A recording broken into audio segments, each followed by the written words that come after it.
Have another story time with Mr.BetonYou.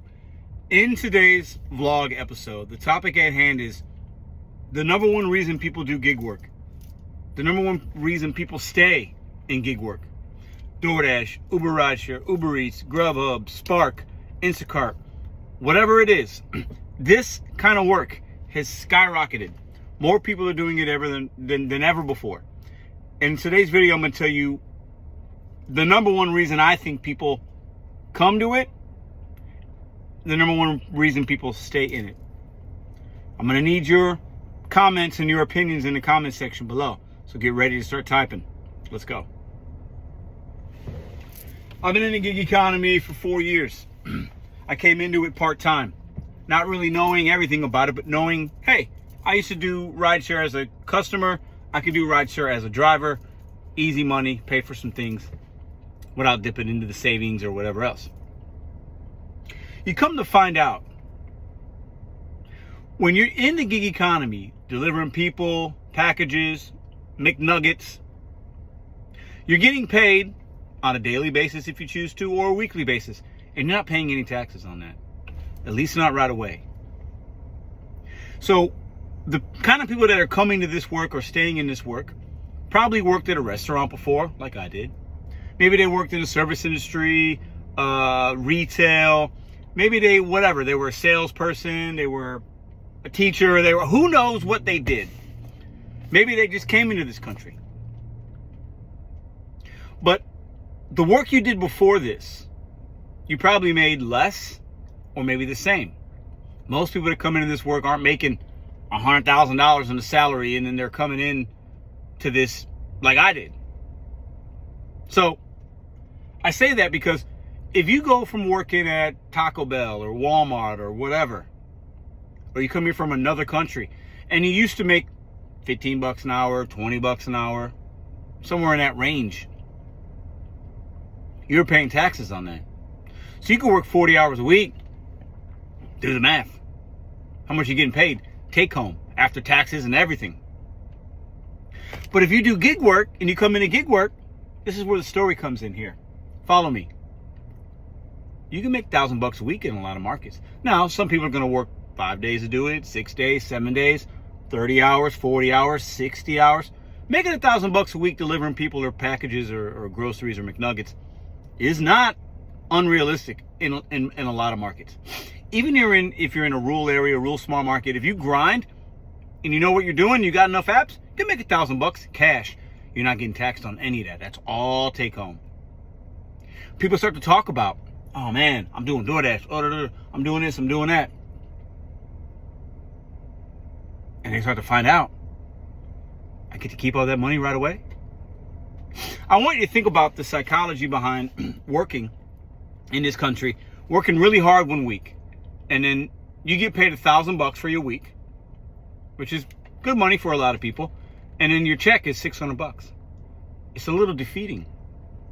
You feel like, oh my God, the government's got me, man. The government's taking free loans basically out on me. And maybe I'll get some of that back, maybe I won't. But if you do gig work, people stay in this. This is where the story time comes in. If you're still watching, I appreciate it. Hit the thumbs up if you're getting value from this content. I got a friend, not a really good friend, an acquaintance, but I know them good enough. He's been doing this for like almost 7 years. In between, he had like a part-time job doing something else. But since he started doing this, he shared with me he ain't paid a lick of taxes on that money that he's earned. So let's just say let's just say if he's making $50K a year. I don't know what his pocketbooks look like. $50K a year for 7 years. Let's just say reasonable amount. That's full-time earnings, but let's just say that. Is that $350,000? He ain't paid $1 in taxes. Now, this is where it gets a little controversial. Follow me here, okay? I believe most people are doing the right thing. They might be paying quarterly because 1099 independent contractor. Technically, you're supposed to pay quarterly taxes based on, you're going to pay based on what you're earning, and then at the end of the year, if you overpaid, you can get it back. Or anyways, this isn't a tax channel.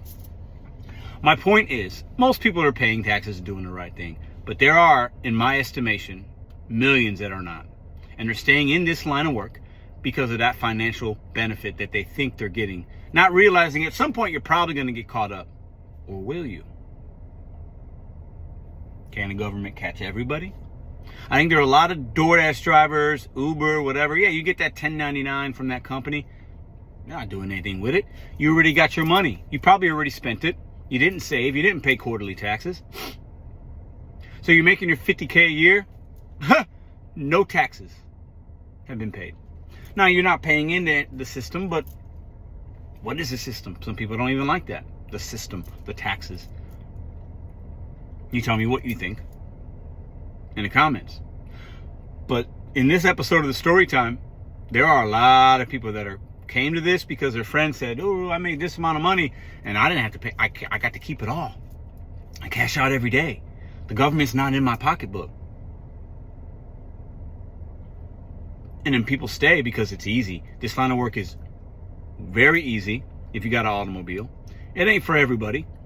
But if you're earning and not paying taxes, some people are going to stay for that reason, realizing that they might be able to get away with it or not. A lot of people come to this work. Most that do this do it very short term. Very short term. They might have made, we'll call it 5 G's one year, and they did a part-time, and then they had their W.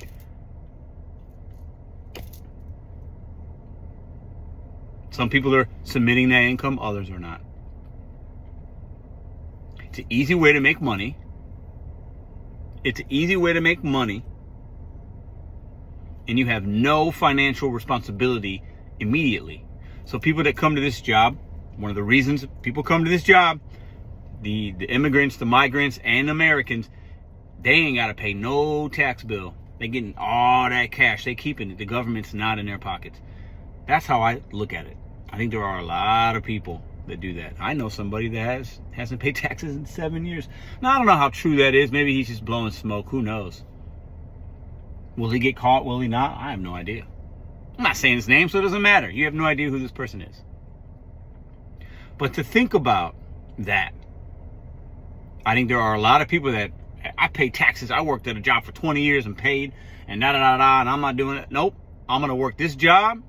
They can send me the 1099 all they want. I got that money. I've already earned it. I ain't tripping off the government. The government's got, they ain't going to worry about me. I think a lot of people stay in gig work for that reason. A little bit of a loophole there. Now, we know the government added a lot of tax people or whatever in the last couple of years after the pandemic. Maybe some people got caught up. Maybe some people didn't. I have no idea. Let's see who's vulnerable enough to put in the comments section. Now, don't out yourself, but you could say it in a roundabout way. Am I talking about you? Is this story time about you? Are you prepared? I think a lot of people that watch this channel are. A lot of people are not. They're just making their money and not even thinking about the tax man. And they're thinking that they're winning. Oh my God, I didn't pay taxes this year. This is great. This is great. I think as a 1099 independent contractor, it's very easy to manipulate taxes. Very easy. It is. If you know, you know. If you know, you know.